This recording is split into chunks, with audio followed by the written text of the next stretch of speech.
So in this photo we can see the room where we have about 50 patients, 50 women having to survive to fistula. So that's very a nice room, but it's also a room where they can speak about what happened to them.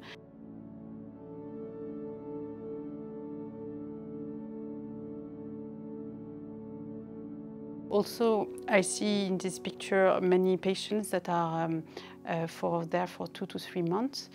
So they start to bond a special relation between each other, and they feel that they are like neighbors to each other. They have also mental health care, of course, but they can also discuss together about their loss of their child, because mostly the fistula is a consequence of a problem during the delivery.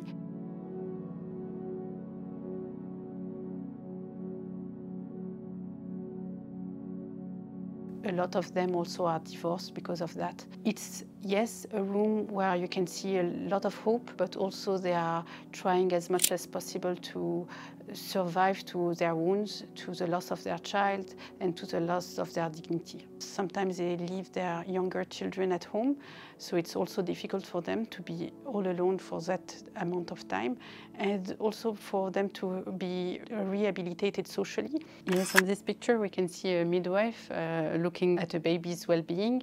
It's one of the signs that we look at during a monitoring of a delivery. The delivery normally it's few hours, 1 day max, and here it's more till 5 days sometimes. We don't see fistula, obstetrical fistula, for example, in Europe or in developed countries, because we have access to C-sections, but also vacuum extraction and these kind of things. When you don't have access to this, the baby is stuck, and it has a lot of impact on all the pelvis. And then when the baby is out, usually asphyxiated or dead, but also the woman will bleed a lot and will have this necrosis, which will have a lot of impact afterwards.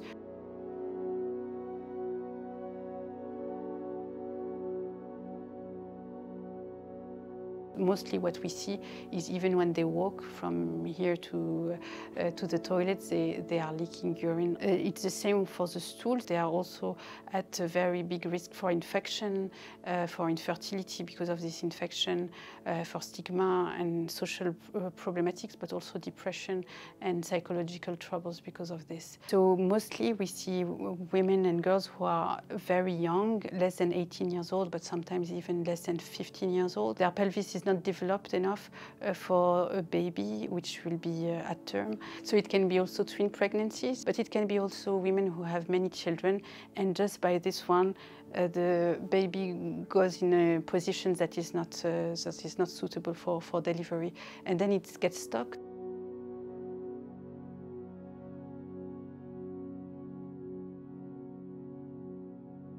Normally, when a midwife or any skilled birth attendant, we know it directly just by touching. But if there is nobody to know it, so then it can take days and days, and then have this consequence of fistula. The services that we provide in Jahun Fistula Center is operation, because it's surgery that is needed, and sometimes it's not just one surgery, but it can be consecutive surgeries. What we can see on this picture is a lot of shoes from different colors, and it's really representing for me the different women that we have and the different women that are arriving to our doors. It shows as well that there is no unique strategy to make it decrease so quickly. What we can say to prevent fistula to happen, it would be mostly to sensitize the communities about having safe deliveries and to access care quickly. So to sensitize men, but also mother-in-laws and older women from the community. It can be traditional birth attendants,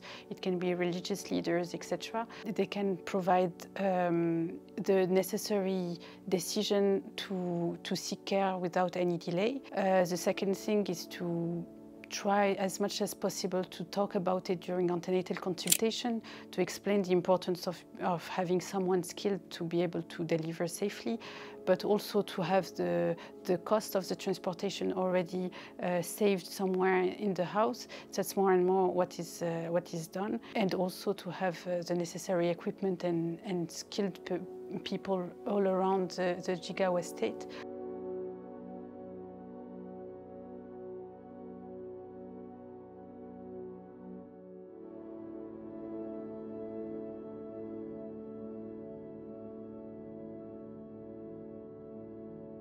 For example, we have one doctor and one midwife who came from Somalia to be trained in Jahun, and they will open, inshallah, very soon a project in Somalia. But we have also other people from Nigeria who need to be aware of what is happening and how they can be trained and how can they benefit as well these populations. So it's a little bit of a community approach, but also a medicalized approach. It's really what is working well for us together to try to find the best solution for these women and girls.